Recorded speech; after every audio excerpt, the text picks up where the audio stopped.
Welcome back to my channel. ಸ್ನೇಹಿತರೆ, ವಾರಾಹಿ ನವರಾತ್ರಿಗಳಲ್ಲಿ ನಮಗೆ 8ನೇ ದಿನ ಅಷ್ಟಮಿ ತಿಥಿ ಬಂದಿರೋದು ಬಹಳ ವಿಶೇಷವಾಗಿದೆ. ತುಂಬ ಜನಕ್ಕೆ ಅಂದ್ಕೊಳ್ಬಹುದು, ನಿನ್ನೆನೇ ನಮಗೆ ಅಷ್ಟಮಿ ತಿಥಿ ಪ್ರಾರಂಭ ಆಗಿದೆ, ನಿನ್ನೆ 8 ದಿನ ನಮಗೆ ವಾರಾಹಿ ನವರಾತ್ರಿಗಳಲ್ಲಿ. ಸುಮಾರು ಜನ ಇವತ್ತಿಗೆ ಅಂದರೆ 14ನೇ ತಾರೀಕು ಕಂಪ್ಲೀಟ್ ಆಗಿಬಿಡುತ್ತಲ್ವ 9 ದಿನ ಅಂತ ಅಂದ್ಕೊಳ್ತಾ ಇದ್ದಾರೆ.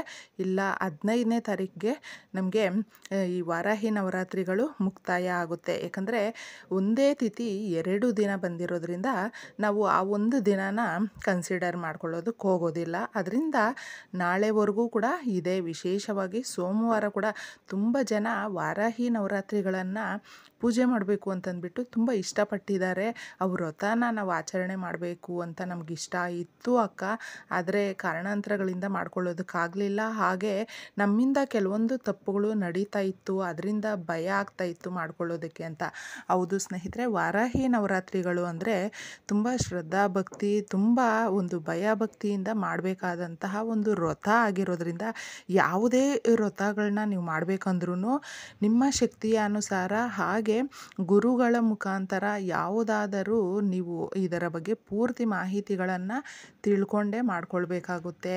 ಹೆಂಗಂದರೆ ಹಂಗೆ ನಾವು ಮಾಡ್ಕೊಳ್ಳೋದಕ್ಕಾಗೋದಿಲ್ಲ. ಒಂದು ದೀಕ್ಷೆನ ತಗೊಳ್ಬೇಕು ಅಂದರೆ ಅದರ ಬಗ್ಗೆ ಪೂರ್ತಿ ಮಾಹಿತಿ ನಮ್ಮಲ್ಲಿ ತಿಳ್ಕೊಂಡೇ ನಾವು ಮಾಡ್ಕೊಳ್ಬೇಕಾಗುತ್ತೆ. ಮಾಡ್ಕೊಳ್ಳೋಕ್ಕಾಗಲಿಲ್ಲ ಅಂದ್ರೂ ತಾಯಿಯನ್ನು ನಾವು ನಿಂತ ಜಾಗದಲ್ಲೇ, ತಾಯಿ ನನ್ನ ಶಕ್ತಿಯ ಅನುಸಾರ ಇಷ್ಟೇ ಇರೋದು, ನನ್ನ ಭಕ್ತಿ ಅಪಾರವಾಗಿದೆ ಅಂತ ನಾವು ಕೇಳಿಕೊಂಡು ಆ ತಾಯಿಯನ್ನು ಆರಾಧನೆ ಮಾಡೋದು ಬಹಳ ವಿಶೇಷವಾಗಿರುತ್ತೆ. ಎಲ್ಲರ ಕೈಯಲ್ಲೂ ಮಾಡ್ಕೊಳ್ಳೋದಕ್ಕಾಗೋದಿಲ್ಲ. ಹಾಗಂತ ತಾಯಿ ಏನು ಮಾಡಿಕೊಂಡೇ ಇಲ್ಲ ನಾವು ಅಂತಂದ್ಬಿಟ್ಟು ನಮ್ಮನ್ನೇನು ಆಶೀರ್ವಾದ ಮಾಡದೇ ಇರೋದಿಲ್ಲ ಸ್ನೇಹಿತರೆ. ನಾವು ಎಲ್ಲರೂ ಆ ತಾಯಿಗೆ ಮಕ್ಕಳೇ. ನಾವು ಪೂಜೆ ಮಾಡಿದ್ರು ಮಾಡದೇ ಇದ್ರೂ, ಆದರೆ ನಂಬಿಕೆ ಶ್ರದ್ಧಾ ಭಕ್ತಿ ಇದ್ದರೆ ಆ ತಾಯಿ ತುಂಬ ಕರುಣಾಮಯಿ, ಒಲೆದು ಬರ್ತಾಳೆ ಅಂತ ವಿಶೇಷವಾಗಿ ನಾವೆಲ್ಲರೂ ತಿಳ್ಕೊಳ್ಬೇಕಾಗುತ್ತೆ. ನಾವು ನವರಾತ್ರಿಗಳು ಮಾಡ್ಕೊಳ್ಳೋದಕ್ಕಾಗಲಿಲ್ಲ ಅನ್ನೋರು, ಹಾಗೆ ಮಾಡ್ಕೊಳ್ತಾ ಇರುವವರು ಕೂಡ ಈ ಒಂದು ತಾಯಿಯ ಒಂದು ಮಂತ್ರವನ್ನು ಹೇಳ್ಕೊಳ್ಳಿ, ಒಂದು 8 ಬಾರಿ ಹೇಳ್ಕೊಳ್ಳಿ. ಯಾಕಂದರೆ ಈ ದಿನ ಕೂಡ ನಮಗೆ ನಿನ್ನೆ ಪ್ರಾರಂಭ ಆಗಿರೋದು ಅಷ್ಟಮಿ ತಿಥಿ, ಈ ದಿನ ಕೂಡ ಇದೆ. ಆ ತಾಯಿಗೆ ಅಷ್ಟಮಿ ತಿಥಿಯ ದಿನ ತುಂಬ ಶಕ್ತಿದಾಯಕವಾಗಿರೋದ್ರಿಂದ ಸಂಕಲ್ಪಗಳೇ ಮಾಡ್ಕೊಳ್ಬೇಕು ಅಂತ ಏನೂ ಇಲ್ಲ, ಕೇಳ್ಕೊಳ್ಳಿ ಸ್ನೇಹಿತರೆ. ಎಷ್ಟೋ ಒಂದು ವಿಷಯಗಳು ನಮ್ಮ ಮನಸ್ಸಲ್ಲಿ ಹಾಗೇ ಇದ್ಬಿಟ್ಟಿರುತ್ತೆ, ಯಾರ ಹತ್ರನೂ ನಾವು ಹೇಳ್ಕೊಳ್ಳೋದಕ್ಕಾಗೋದಿಲ್ಲ. ಕೊರಗ್ತಾ ಇರ್ತೀವಿ, ಮನಸ್ಸಲ್ಲಿ ತುಂಬ ಕಷ್ಟಪಡ್ತಾ ಇರ್ತೀವಿ.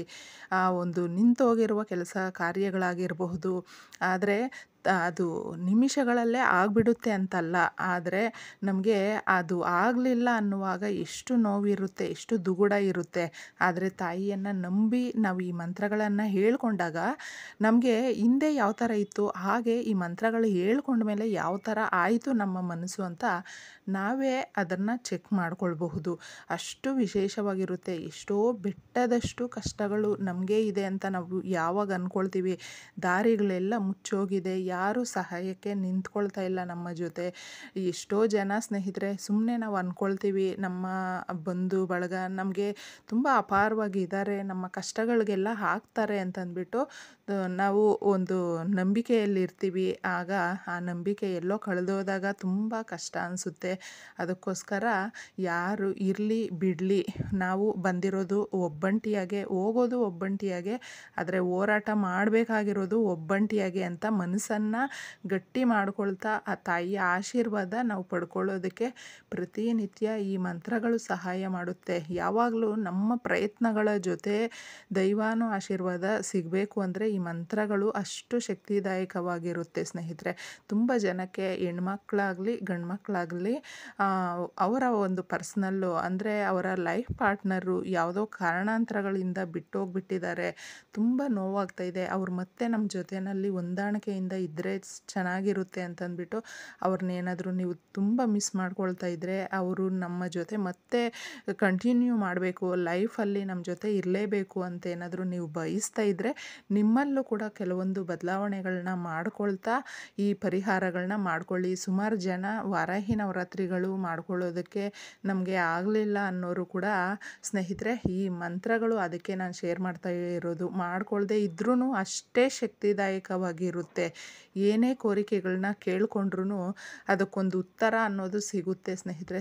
ನಮಗೆ ಒಂದು ಸ್ವಲ್ಪ ತಡವಾಗಬಹುದು, ಸುಮಾರು ಎಷ್ಟೋ ಜನಕ್ಕೆ ನನ್ನನ್ನು ಸೇರಿಸಿ ಈ ಮಂತ್ರಗಳಲ್ಲಿ ನಾನು ಹೇಳ್ತಾ ಇದ್ದೀನಿ. ತಾಯಿಯನ್ನು ನಂಬಿದ ಮೇಲೆ ಎಲ್ಲೋ ಕರ್ಕೊಂಡೋಗಿ ಆ ತಾಯಿ ಕುಂದ್ರಿಸ್ತಾಳೆ. ಅಷ್ಟು ಶಕ್ತಿದಾಯಕವಾದ ಮಂತ್ರಗಳು. ಅದರಿಂದ ಒಂದೊಂದೇ ಹೆಜ್ಜೆ ನಾವು ಇಡ್ತಾ ಹೋಗಬೇಕು ಸ್ನೇಹಿತರೆ. ಯಾವಾಗ್ಲೂ ಅಷ್ಟೇ ಸಕ್ಸಸ್ ಅನ್ನೋದು ಸುಮ್ಮನೆ ಬರೋದಿಲ್ಲ. ನಮ್ಮ ಪ್ರಯತ್ನಗಳು, ನಮ್ಮ ಕಷ್ಟ ಒಂದು ಅದೇ ರೀತಿ ಇದ್ದರೆ ತಪ್ಪದೆ ಆ ತಾಯಿ ಆಶೀರ್ವಾದ ಕೊಡ್ತಾಳೆ. ಡಿಸ್ಪ್ಲೇ ಆಗ್ತಾ ಇದೆ ನೋಡಿ, ಓಂ ಅಷ್ಟವಾರಾಹಿ ದೇವಿಯೇ ನಮಃ. ತುಂಬ ವಿಶೇಷವಾಗಿರುತ್ತೆ. ಸಾಧಾರಣವಾಗಿ ತುಂಬ ಸಿಂಪಲ್ಲಾಗಿ ನಿಮಗೆ ಈ ಮಂತ್ರಗಳು ಅನಿಸ್ಬಹುದು. ಆದರೆ ನಿಮ್ಮ ಕಷ್ಟಗಳನ್ನ ಹೇಳ್ಕೊಳ್ತಾ ಈ ಮಂತ್ರಗಳನ್ನ ಒಂದು 8 ಬಾರಿ ಅಂದ್ಕೊಳ್ಳಿ. ಯಾಕಂದರೆ ಅಷ್ಟಮಿ ತಿಥಿ ಅನ್ನೋದು 8ಇಂದ ಅಂದರೆ 8ರ ಸಂಖ್ಯೆಯಿಂದ ಕೂಡಿರೋದ್ರಿಂದ 8 ಅನ್ನುವ ಸಂಖ್ಯೆ ಆ ತಾಯಿಗೆ ಬಹಳ ಹತ್ತಿರವಾದ ಸಂಖ್ಯೆ. ಯಾಕಂದರೆ ಆ ಪಂಚಮಿ ತಿಥಿಯಂದು ನಾವು 5 ಸಂಖ್ಯೆಗಳಿಂದ ಯಾವ ಥರ ಮಾಡ್ತೀವೋ ಅದೇ ಥರ ಅಷ್ಟಮಿ ತಿಥಿಯಂದೂ 5 ಸಂಖ್ಯೆಗಳಿಂದ ಅಂದರೆ 8 ಸಂಖ್ಯೆಗಳಿಂದ ಅಷ್ಟಮಿ ತಿಥಿಯನ್ನು ಮಾಡೋದು ಬಹಳ ವಿಶೇಷವಾಗಿರುತ್ತೆ. ನಾವು ಈ ದಿನ ಪೂರ್ತಿ ನಿಮಗೆ ಯಾವಾಗ ಸಮಯ ಆಗುತ್ತೋ ಯಾವುದೇ ಒಂದು ನಿಯಮವಿಲ್ಲದೆ ಎಲ್ಲರೂ ಹೇಳ್ಕೊಳ್ಳುವಂತಹ ಮಂತ್ರಗಳನ್ನ ಈ ದಿನ ಶೇರ್ ಮಾಡಿದ್ದೀನಿ ಸ್ನೇಹಿತರೆ. ಯಾವುದೇ ಒಂದು ರಿಸ್ಟ್ರಿಕ್ಷನ್ ಇಲ್ಲ. ತುಂಬ ಜನ ನಾವು ಕೆಲಸಗಳಲ್ಲಿದ್ದೀವಿ, ಅಲ್ಲಿದ್ದೀವಿ, ಇಲ್ಲಿದ್ದೀವಿ, ಅಥವಾ ಹೆಣ್ಮಕ್ಳಾದ್ರೂ ಯಾರೇ ಆಗಿರಬಹುದು. ತುಂಬ ಜನ ಓದುತ್ತಾ ಇದ್ದೀವಿ ಅಕ್ಕ, ನಾವು ಕಾಂಪಿಟೇಟಿವ್ ಎಕ್ಸಾಮ್ ಕೂಡ ಕಟ್ಟಿದ್ದೀವಿ, ನಮಗೆ ಒಂದು ಗೌರ್ಮೆಂಟ್ ಕೆಲಸ ಆಗಬೇಕು ಅಂತಂದ್ಬಿಟ್ಟು. ನಿಮ್ಮ ಪ್ರಯತ್ನಗಳು ಅದೇ ರೀತಿ ಇರಲಿ. ಅದರ ಜೊತೆ ತಾಯಿಯ ಆಶೀರ್ವಾದಕ್ಕೆ ಈ ಮಂತ್ರಗಳನ್ನ ಜಪ ಮಾಡಿ ಸ್ನೇಹಿತರೆ. ತುಂಬ ಜನ ನಮ್ಮ ಕಷ್ಟಗಳು ತೀರಿದೆ ತಾಯಿಯನ್ನು ನಂಬಿರೋದಕ್ಕೆ ನಾವು ನಿಜವಾಗ್ಲೂ ಎಷ್ಟು ಕೆಳಗಡೆ ಬಿದ್ದೋಗಿದ್ವಿ, ಮಿರಾಕಲ್ ಅನ್ನೋ ರೀತಿಯಲ್ಲೇ ತುಂಬ ಬಹಳ ಎತ್ತರಕ್ಕೆ ಆ ತಾಯಿ ಕುಂದ್ರಿಸಿದ್ದಾಳೆ ಅಂತಂದ್ಬಿಟ್ಟು. ಅದರಿಂದ ನೀವು ಕೂಡ ಅಷ್ಟೇ ಒಳ್ಳೆಯದನ್ನು ನಿಮಗೂ ಆಗಲಿ ಅನ್ನೋದಕ್ಕೆ ಯಾವುದೇ ನಿಯಮವಿಲ್ಲದೆ 8 ಬಾರಿ ರಾತ್ರಿಯ ಒಳಗೆ ಅಂದ್ಕೊಳ್ಳಿ. ಒಂದು ಬದಲಾವಣೆ ನೀವೇ ಕಾಣಬಹುದು. ಇಷ್ಟೇ ಸರಳವಾದ ವಿಧಾನ. ಈ ವಿಡಿಯೋ ನಿಮ್ಗೆ ಇಷ್ಟ ಆಗಿದ್ದರೆ ತಪ್ಪದೆ ನಮ್ಮ ಚಾನಲ್ಗೆ ಸಬ್ಸ್ಕ್ರೈಬ್ ಮಾಡ್ಕೊಳ್ಳಿ. ನಿಮ್ಮ ಅನಿಸಿಕೆ, ಅಭಿಪ್ರಾಯ ಕಮೆಂಟ್ ಮುಖಾಂತರ ತಿಳಿಸಿ. ನಾನು ಸಿಗ್ತೀನಿ ಮುಂದಿನ ವಿಡಿಯೋನಲ್ಲಿ. ಅಲ್ಲಿವರೆಗೂ ಎಲ್ರಿಗೂ ಧನ್ಯವಾದಗಳು.